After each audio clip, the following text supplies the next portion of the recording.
Okay, this is section 5.1, day 3, and today we're going to finish up mid-segment theorem and coordinate proof.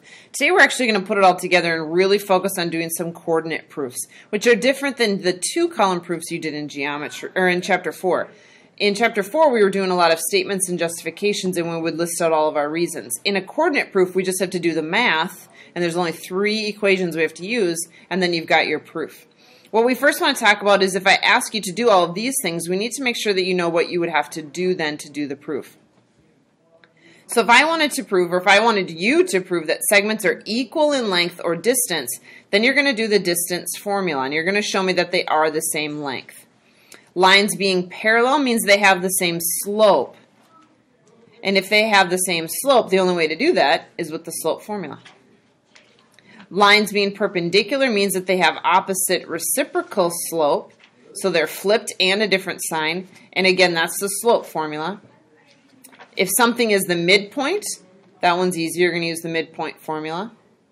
Isosceles or equilateral, this means 2 sides are equal, this means 3 sides are equal, and you're talking about side lengths.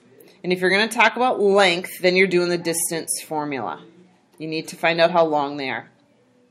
If you have a right angle in triangles and quadrilaterals, so if you're trying to prove something is a right triangle or something is a square or a rectangle, then you're going to need 2 sides to be perpendicular to each other, which means you're going to do slope. That's the only way to show that 2 things are perpendicular. If something is a mid-segment, mid-segments do 2 things. They're half as long and they're parallel.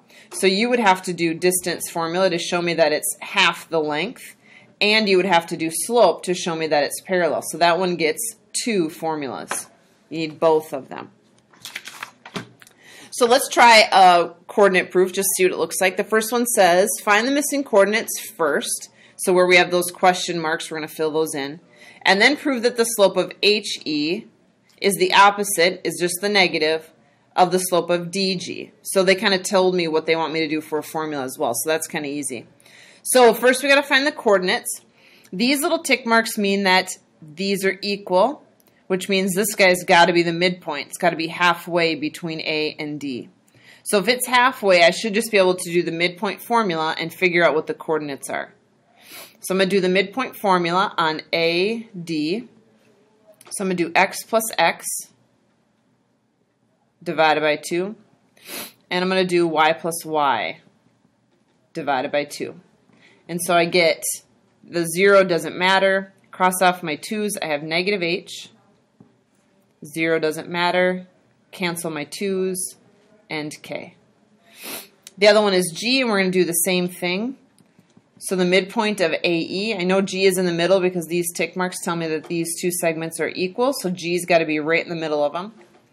So 2h plus 0. And then I got 0 plus 2k. So again, the 0 doesn't matter, and then I can cancel a 2. 0 doesn't matter, I can cancel the 2. And so these are my coordinates for the ones that were missing. This guy is negative hk, and this one is hk. Now what I'm supposed to do is prove that the slope of he, so we're going to do he's slope, and we're going to do the slope of dg, and we have to make sure that one is the negative of the other. So we're proving slope, so I need to use the slope formula.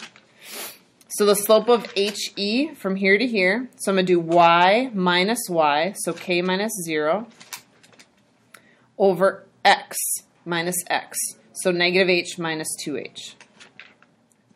So k minus 0 is k, and negative h, that's 1, minus 2 more h's makes negative 3h. Slope of dg, so from d to g, I'm going to do y minus y, so k minus 0, and then h minus negative 2h. So I get k minus 0, which is just k, and then h minus a negative 2h turns out to be 3h. So I know that he is negative of slope, and slope of dg, because he, I always forget the word slope, is k over negative 3h, and slope of dg is k over 3h. So I know that they are opposites of each other. Not reciprocals, not perpendicular. One's positive, one's negative. Okay? Let's do one more.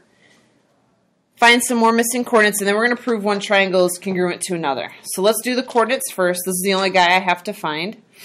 I don't know if it's a midpoint or anything. I don't see any tick marks on here. But I know to move from there to there to go straight up means a 0 because I didn't move over any. And then I said to figure out how high I went. Well, that's got to be the same as that and the same as that. And those guys both went up k. So this one must also be up k. So now we're going to prove that this triangle, OPQ, is congruent to RSQ. So you have some options. Remember, you have the 5 ways to prove that triangles are congruent. And we have to go after one of those ways. 3 sides would mean 3 distance formulas. That's not bad. This would be 2 distance formulas. And I have to somehow get that one angle congruent. This would require me doing 2 different angles. That's not going to be possible for us since we can only do slope of one of them to make sure that we would have a 90 if we did. But we don't have another formula for angles. So we don't have anything that will help us figure out, we don't have anything that will help us figure out angles. So we won't be able to do ASA. HL would require a 90-degree angle, so we could do that. We would need slope and 2 distance formulas. And again, AAS would require 2 angles, and we don't have anything that helps us find angles. The only thing we have is slope, and that will only tell us 1. So I'm either going to do side, side, side, side, angle, side, or HL. And you can kind of pick at this point. I don't know that it will be HL, so that might be kind of some wasted time if I do both of these, do these slopes and find out that they're not 90s. That might be kind of a waste of time for me to do HL. So I'm going to stick with one of these two. This guy uses one less formula, so I'm going to do that one. So to do side, angle, side, I need to pick an angle specifically between them, and I like this one because it's vertical, so I can claim that guy. So I'm going to go after this side, PQ. I'm going to try and get that equal to QS, and then I'm going to have to do OQ and RQ. Those are going to be my ones. So I have to do 4 formulas, proving that each one is congruent to the next. So we got to do RQ, and we want to prove that that's the same length as OQ. And then we're going to have to do this other one. So we'll do this one first. RQ, distance formula. And we're doing to Q here. So I got to do X minus X, 2H minus H. Y minus Y, 2K minus K. So 2H minus an H gives me an H squared. And 2K minus a K gives me a K squared. OQ is this one. So we're going to do H minus 0 squared, K minus 0 squared. And I'm going to end up with the same thing, H squared plus K squared. So these two guys are equal. I got those to be congruent. So right now I have a side and an angle. I need this other side. So now we're going to do SQ. And we'll have to do PQ. So SQ is going to go 2H minus H. And K minus K. So 2H minus H gives me an H squared, and K minus K is just 0, so I can just leave it like that. PQ is right here, and we want to use this coordinate that we figured out. So X minus X, H minus 0, and then K minus K. So H minus 0 is just H squared, and then my K's kind of cancel again. So and I got these guys to be equal as well. So I have side, angle, side. So we wanted to prove length because we needed 2 sides to be congruent. And so we were using the distance formula.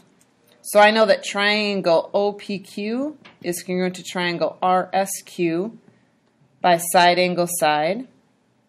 Since RQ is equal to OQ, OQ. And SQ is equal to PQ. And I'm going to say that angle. Since angle RQS, this guy right here, RQS, is congruent to OQP. And there is my side, angle, side. So your coordinate proof is really just you doing formulas and showing me that things are equal. The summary statement is usually the hardest for people, just trying to be able to kind of, again, summarize what you just did and how you know that it's true. So I know those triangles are congruent by side, angle, side, and this is what I use. These are the three things that I went after. If you did side, side, side, then you would just have one more pair of sides that were congruent and one more pair of distance formulas. So these problems, you're going to need to show a lot of work.